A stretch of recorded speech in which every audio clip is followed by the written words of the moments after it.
नमस्कार, मैं हूँ एस्ट्रो वास्तु एक्सपर्ट सावी सिंह और जन्माष्टमी के पर्व की आप सभी को हार्दिक शुभकामनाएं।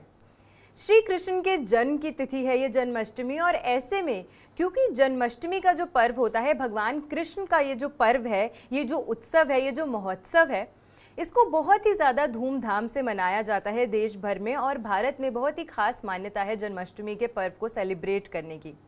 ऐसे में जन्माष्टमी का जो पर्व है वो और ज़्यादा खास हो जाता है उन व्यक्तियों के लिए, उस जोड़े के लिए जो अभी तक संतानहीन है, जिनको अभी तक संतान की प्राप्ति नहीं हुई है। और इसी के साथ क्योंकि राधा कृष्ण के जो प्रेम है उसको सबसे सर्वोच्च लेवल का जो प्रेम है उसमें कंसिडर किया जाता है, इसीलिए ऐसे व्यक्ति जिनको शादी में जिन अड़चनों का सामना करना पड़ रहा है, जिन व्यक्तियों को, उनके लिए भी जन्माष्टमी का ये जो पर्व होता है वो बहुत ज़्यादा स्पेशल, बहुत ज़्यादा ऑस्पिशियस जो है वो कंसिडर किया जाता है।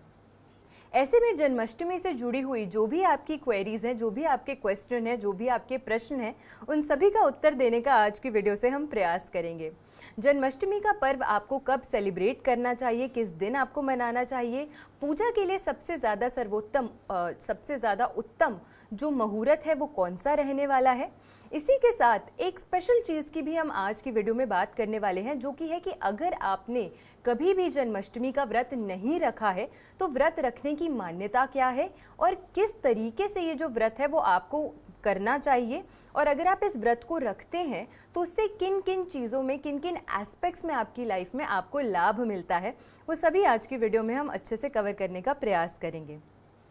जन्माष्टमी की तिथि की अगर हम सबसे पहले बात करते हैं, किस दिन तिथि ये जो है वो शुरू हो रही है, तो 26 अगस्त को जन्माष्टमी का जो पर्व है वो मनाया जाएगा, क्योंकि अष्टमी की जो तिथि है और साथ में रोहिणी नक्षत्र, ये दोनों ही चीज़ें खास महत्व रखती हैं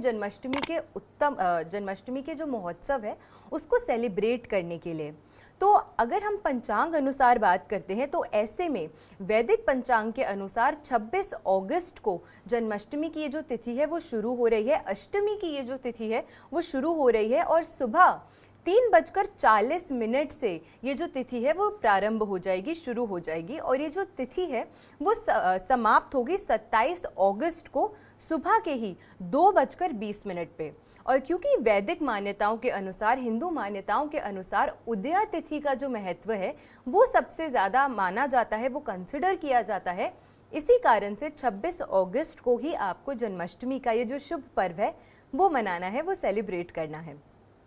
इसी के साथ शुरुआत में मैंने आपको बताया कि वो जोड़ा जो अभी तक संतानहीन है, यानी कि बहुत प्रयास करने के बाद भी अगर आप कोई ऐसे कपल हैं जिनको अभी तक संतान सुख की प्राप्ति नहीं हुई है, तो ऐसे में जन्माष्टमी का जो व्रत है वो आपको ज़रूर रखना चाहिए।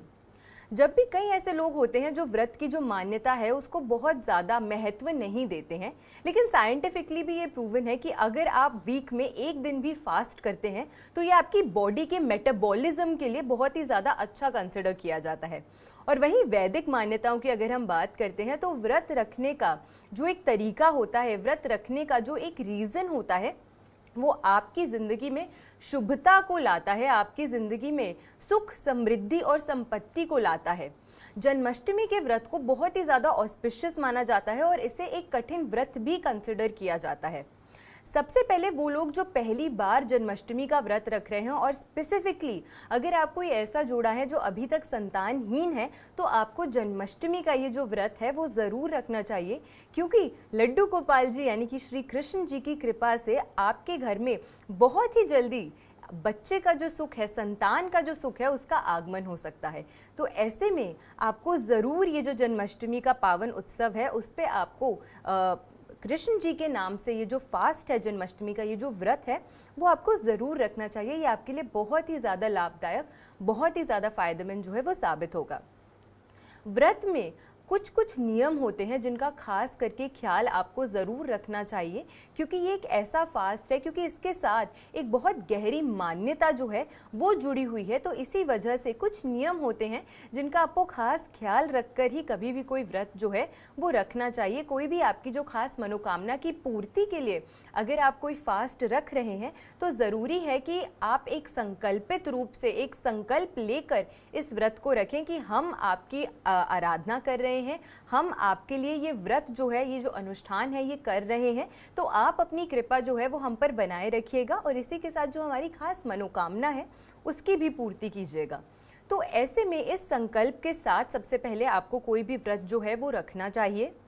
दूसरी चीज़ जिसका आपको ध्यान रखना चाहिए वो ये है कि अगर आप व्रत रख रहे हैं तो जितनी मान्यता व्रत में संकल्प लेके व्रत को करने की है, उतनी ही मान्यता उस संकल्प को पूरा करने के बाद इस व्रत को पारण करने की भी है। यानी कि जो शुभ मुहूर्त होता है उसी के अनुसार ध्यान रखते हुए आपको ये जो फास्ट होता है, ये जो व्रत होता है, उसको कंप्लीट करना चाहिए। तीसरी चीज़ जिसका आपको खास करके ध्यान रखना चाहिए, क्योंकि लोगों को अक्सर समझ नहीं आता है कि हम क्या खा सकते हैं और क्या नहीं खा सकते हैं, तो जन्माष्टमी का जो व्रत है उसको कठिन इसीलिए भी कंसिडर किया जाता है क्योंकि इसमें आप अन्न बिल्कुल भी ग्रहण नहीं कर सकते हैं। यानी कि चावल, आटा, गेहूँ, इस तरीके की जो चीज़ें हैं, अन्न की जो चीज़ें हैं, वो आप इस समय बिल्कुल भी इस व्रत के दौरान ग्रहण नहीं कर सकते हैं। तो मॉडर्न टर्म्स में बोले तो आप इसको एक तरीके से अपना डिटॉक्स का जो दिन है वो कंसिडर कर लीजिए, लेकिन एक शुभ मन के साथ, मन में एक अच्छी आशा की किरण लेकर अगर आप कोई भी फास्ट रखते हैं और भक्तिमय मन से अगर आप कोई भी व्रत रखते हैं तो उसका जो फायदा होता है, उसका जो लाभ होता है वो दुगना आपको मिलता है। श्री कृष्ण जो है वो बहुत ही मासूम है, लड्डू गोपाल के फॉर्म में उनको पूजते हैं लोग, और क्योंकि लड्डू गोपाल का जो रूप है, जो स्वरूप है, वो इतना अलौकिक है। अक्सर आप देखेंगे कि घर में जो महिलाएं होती हैं वो कृष्ण जी को बिल्कुल अपने बच्चे की तरह प्यार करती हैं और बच्चों को मनाना बहुत ही आसान होता है। तो इसीलिए अगर आपके मन में भावना शुद्ध होगी, आपके मन में भावना सच्ची होगी, तो कोई भी ऐसी कठिनाई नहीं है जिसका सामना आपको करना पड़ेगा और कोई भी ऐसी चीज़ नहीं है, कोई भी आपकी ऐसी मनोकामना नहीं है जिसको भगवान श्री कृष्ण जो है वो पूरा नहीं करेंगे। दूसरी चीज़ जिसका आपको खास करके ध्यान देना चाहिए, जैसे कि मैंने आपको पारण का समय बताया,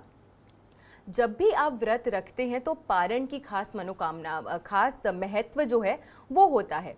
जन्माष्टमी की जो तिथि है उसका खास महत्व होता है अष्टमी की तिथि और इसी के साथ रोहिणी नक्षत्र। ये दोनों चीज़ें जब कंबाइन हो जाती हैं तो जन्माष्टमी का जो पर्व है वो सेलिब्रेट किया जाता है। इसी कारण से जब तक अष्टमी तिथि और रोहिणी नक्षत्र रहता है तब तक आप ये जो व्रत है उसको कंप्लीट नहीं कर सकते हैं। जब ये दोनों चीज़ें जो है वो खत्म हो जाती हैं, यानी कि अष्टमी तिथि समाप्त होती है और रोहिणी नक्षत्र चेंज होकर अगला नक्षत्र शुरू होता है, तभी इस व्रत का जो पारण है वो माना गया है।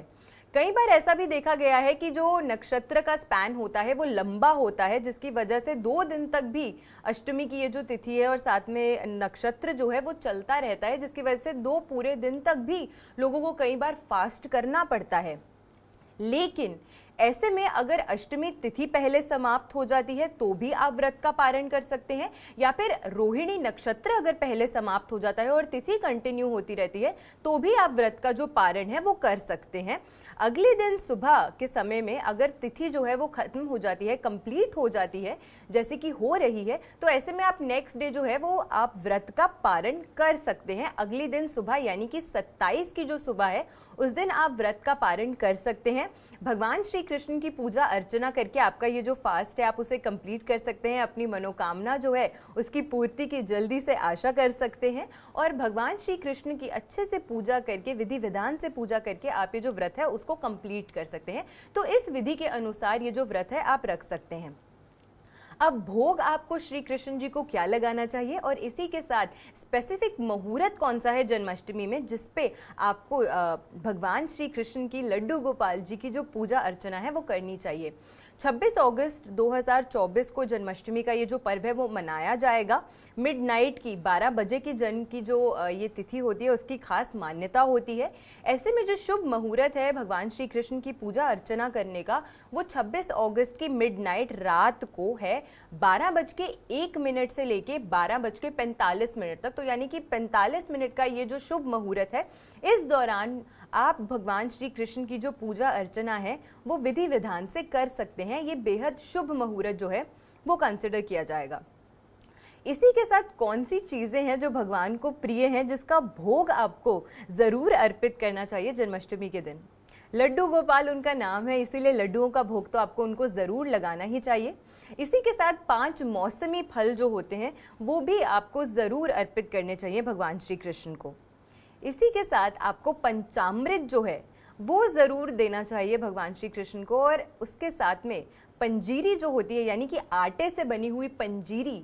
इसका भी भोग आप भगवान श्री कृष्ण को लगा सकते हैं। मखाने की खीर का भोग आप लगा सकते हैं, ये भी उन्हें काफ़ी ज़्यादा प्रिय है। तो इस प्रकार की जो चीज़ें हैं उनका भोग आप श्री कृष्ण को लगा सकते हैं। लेकिन उसी के साथ एक तुलसी दल यानी कि तुलसी का जो पत्ता होता है वो इन सभी सामग्री में, वो इन सभी जो आप उन्हें अर्पित कर रहे हैं भोग, इसमें अगर आप ऐड कर देते हैं तो उससे उसकी शुभता और शुद्धता जो है वो और ज़्यादा बढ़ जाती है। और इनफैक्ट आप खुद भी स्वयं जो भोग ग्रहण कर रहे हैं उसमें भी अगर आप तुलसी दल डाल देते हैं तो उस खाने की जो उस भोग की जो शुभता और शुद्धता है वो और ज़्यादा बढ़ जाती है। तो इस प्रकार से जन्माष्टमी का ये जो पर्व है आपको 26 अगस्त को मनाना है। इस तरीके से इन चीज़ों का ख्याल रखते हुए आपको अच्छे से ये जो विधि विधान से ये जो पर्व है वो सेलिब्रेट करना है। और आखिरी हम बात कर रहे हैं कि पूजा की विधि क्या होने वाली है। ऐसे में जन्माष्टमी के पर्व को अगर आप सेलिब्रेट कर रहे हैं तो किन चीज़ों का खास ख्याल आपको रख लेना चाहिए। सबसे पहले क्योंकि उनका जन्मोत्सव है तो हम जब अपने घर में बच्चों का जन्मदिन सेलिब्रेट करते हैं तो हम कितनी ज़्यादा डेकोरेशंस करते हैं, हम बलून्स लगाते हैं, हम फ्लावर्स लगाते हैं, अलग अलग प्रकार की डेकोरेशंस जो है हम वो करते हैं। तो ऐसे में भगवान श्री कृष्ण का आगमन आपके घर में हो रहा है तो आपको भी अपने घर के मंदिर को बहुत ही सुंदर तरीके से ऐसे में सजाना चाहिए। ये आपके घर में शुभता को लाता है। इसी के साथ इस दिन रात को आपको श्री कृष्ण जी को पंचामृत और थोड़े से गंगा जल से उनका जो स्नान है वो ज़रूर कराना चाहिए। उसके बाद आप उन पे पुष्प, मौली, माला, इस तरीके की जो चीज़ें होती हैं वो आप उन पे अर्पित कर सकते हैं। ये भी बहुत ज़्यादा शुभता लाता है आपके घर में। इसी के साथ मिठाई, क्योंकि लड्डुओं का भोग उनको बहुत ज़्यादा प्रिय है, इसके साथ अगर आप आटे की पंजीरी का भी भोग उन्हें अर्पित करते हैं तो ये भी बहुत ज़्यादा शुभ माना जाता है, ये भी बहुत ज़्यादा उन्हें पसंद है।